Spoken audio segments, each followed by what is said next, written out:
अगर आप भी घर पर बहुत आसानी से मार्केट जैसी टेस्टी मिठाई बनाना चाहते हैं तो वीडियो को एंड तक देखिएगा, तभी जाके आपको ये वीडियो समझ में आएगी। तो चलिए देखते हैं कैसे बनानी है।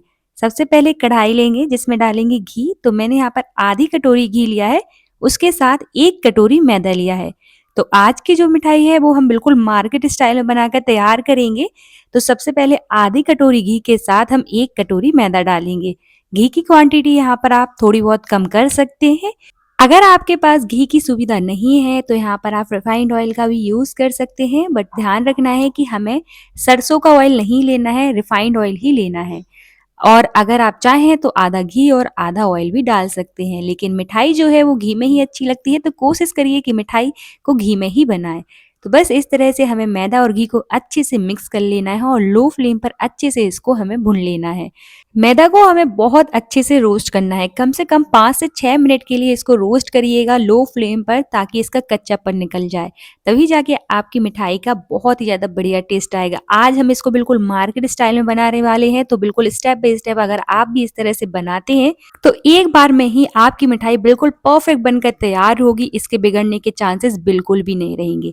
एक बात का ध्यान रखना है कि इसको हमें हाई फ्लेम पर रोस्ट नहीं करना है, इसको हमें जलाना नहीं है।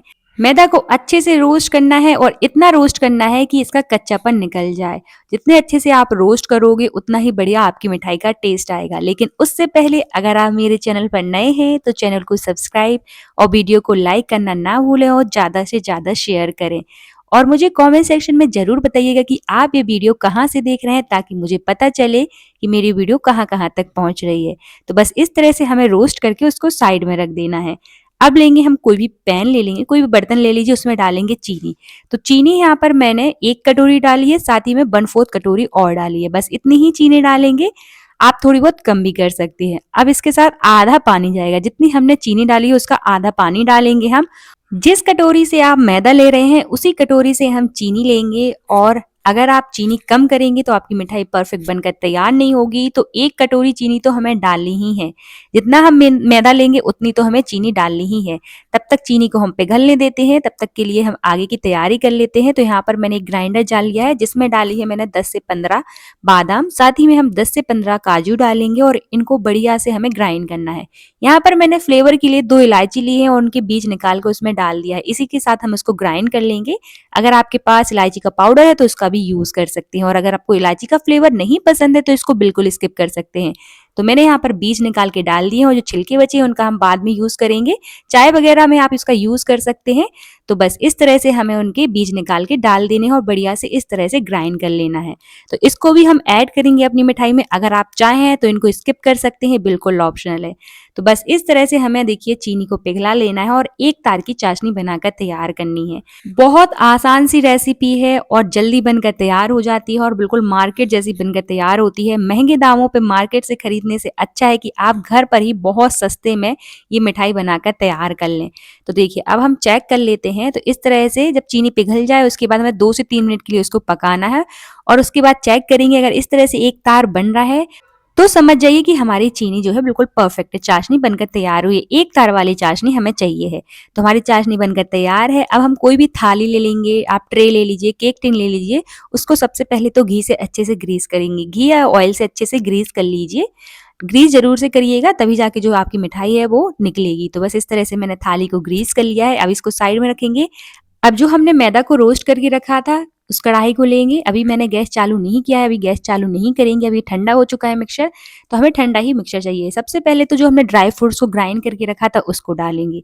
अगर आप इसमें ड्राई फ्रूट्स नहीं डालना चाहते हैं तो बिल्कुल ऑप्शन है, आप इसको स्किप कर सकते हैं। साथ ही में यहाँ पर हम डालेंगे आधी कटोरी मिल्क पाउडर और 1/4 कटोरी इसमें ऐड करेंगे हम डेसिकेटेड कोकोनट। आपको नारियल का बुरादा किसी भी ग्रोसरी स्टोर पर मिल जाएगा। अगर आपको लिंक चाहिए तो मैं आपको डिस्क्रिप्शन बॉक्स में दे दूंगी। और मैंने यहाँ पर जो मिल्क पाउडर ऐड किया है वो स्किम्ड मिल्क पाउडर ऐड किया है, इसकी भी मैं आपको लिंक दे दूंगी, तो आप वहां से परचेस कर सकते हैं अगर आपको चाहिए हो तो। बस ये सारी चीजें डालने के बाद हमें अच्छे से मिक्स कर लेना है। अभी गैस चालू नहीं करना है। अगर आप गरम में डालोगे मिल्क पाउडर को तो उसमें लम्स बन जाएंगी। तो हमें मिक्सचर को ठंडा करके ही ये सारी चीजें ऐड करनी है।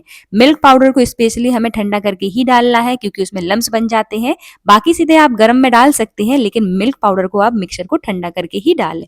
तो जब अच्छे से इस तरह से मिक्स हो जाए मिक्सचर, तो देखिए बढ़िया से मिक्स हो गया है। अब इसी स्टेज पर हमें गैस को चालू कर देना है। अब जो हमने चाशनी बनाकर तैयार करी थी एक तर वाली, उसको भी हम इसी स्टेज पर डाल देंगे।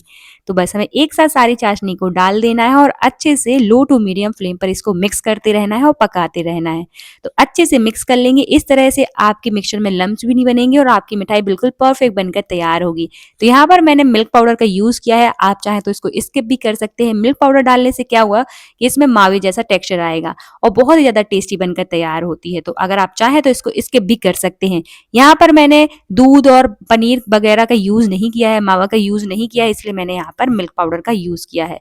बस इस तरह से हमें बढ़िया से मिक्स कर लेना है और तब तक इसको चलाते रहना है जब तक ये थिक ना हो जाए और बढ़िया से कढ़ाई ना छोड़ने लगे। तो इसको लो टू मीडियम फ्लेम पर हम बढ़िया से चलाते रहेंगे और ताकि ये कढ़ाई में ना चिपके। तो ये कढ़ाई में चिपकेगा इसलिए इसको कंटिन्यूअसली चलाते रहिएगा, नहीं तो ये नीचे से जलना स्टार्ट हो जाएगा। बहुत टेस्टी बनकर तैयार होती है। यहाँ पर हमने मिल्क पाउडर, डेसिकेटेड कोकोनट और ड्राई फ्रूट्स का पाउडर डाला है, जिससे हमारी मिठाई का टेस्ट बहुत ही ज़्यादा अच्छा आएगा। तो देखिए इस तरह जैसे जैसे मिक्सचर जो पकता जाएगा और थिक होता जाएगा, ये कढ़ाई छोड़ना स्टार्ट कर देगा। लेकिन अभी हमें इसको और पकाना है क्योंकि अच्छे से पका नहीं है, तो इसको हमें बढ़िया से पकाना है। तो देखिए आप देख सकते हैं कि स्पैचुला ने भी छोड़ दिया, स्पैचुला में भी बिल्कुल नहीं चिपक रहा है। तो इसी स्टेज तक हम इसको पकाएंगे। चलिए गैस बंद कर देते हैं। अब जो हमने थाली ग्रीस करके रखी थी घी से, उसमें हम इसको ट्रांसफर कर देंगे। ये सारे काम हमें ठंडे में नहीं करने हैं, गर्म में ही करने हैं। गर्म रहे तभी जाके इसको कर दिए, नहीं ठंडा हो जाएगा तो ये सेट हो जाएगा, तो हमारी मिठाई जो है परफेक्ट बनकर तैयार नहीं होगी। तो बस इस तरह से हमें स्प्रेड कर देना है थाली में। अच्छे से कोई भी ट्रे ले लीजिए, उसको ग्रीस कर लीजिएगा जरूर से। बस यहाँ पर मैंने बढ़िया से मिक्सचर को स्प्रेड कर दिया है थाली में। अब यहाँ पर आप इस पे कोई भी ड्राई फ्रूट्स डाल सकते हैं, अगर आप चाहें तो गार्निश कर सकते हैं या फिर इसी तरह से रख सकते हैं। तो यहाँ पर मैंने कुछ बादाम और पिस्ता को कट करके रखा था, उससे मैंने यहाँ पर इसको गार्निश कर दिया है। जब मिक्सचर गर्म रहे ना तभी जाके इस तरह से गार्निश कर दीजिए ड्राई फ्रूट से, ताकि अच्छे से सेट हो जाए। और इस तरह से स्पैचुला की मदद से टैप कर दीजिएगा, इससे वो निकलेंगे नहीं और अच्छे से सेट हो जाएंगे। तो अभी गर्म है मिक्सचर, इसलिए मैंने यहाँ पर ड्राई फ्रूट से उसको गार्निश कर दिया है। बिल्कुल ऑप्शनल है, जो भी आपको ड्राई फ्रूट्स पसंद है उससे आप उसको गार्निश कर सकते हैं। अब इसको हमें रख देना ठंडा होने के लिए। जैसे ही ये ठंडा हो जाए उसके बाद ही हम इसको कट करेंगे। तो देखिए अच्छे से मिक्सचर जो है ठंडा हो गया, अच्छे से सेट हो गई है। अब इसको हम कट कर लेते हैं। तो इसको जिस तरह से भी आप इसको कट करना चाहें उसको उस शेप में कट कर सकते हैं। जितनी भी आप साइज की बर्फी रखना चाहते हैं उस साइज में आप इसको कट कर लीजिए। तो देखिए कितनी इजीली कट हो रही है, बहुत आसानी से कट हो रही है, बहुत ही ज्यादा सॉफ्ट बनकर तैयार हुई है, बिल्कुल हार्ड नहीं बनती है। तो देखिए इस तरह से बढ़िया से मैंने इसको कट कर लिया है बर्फी के शेप में। आप इसको डायमंड के शेप में भी कट कर सकते हैं। तो इसी तरह से एक बार आप जरूर बनाकर ट्राई करिएगा, आपको बहुत पसंद आएगी। बहुत आसान सी रेसिपी है और खाने में बहुत टेस्टी लगती है और मार्केट में यही मिठाई बहुत महंगे दामों पर मिलती है। तो आप घर पर ही बहुत सस्ते में ये आसानी से बनाकर तैयार कर सकते हैं। तो एक बार जरूर ट्राई करिएगा। मिलते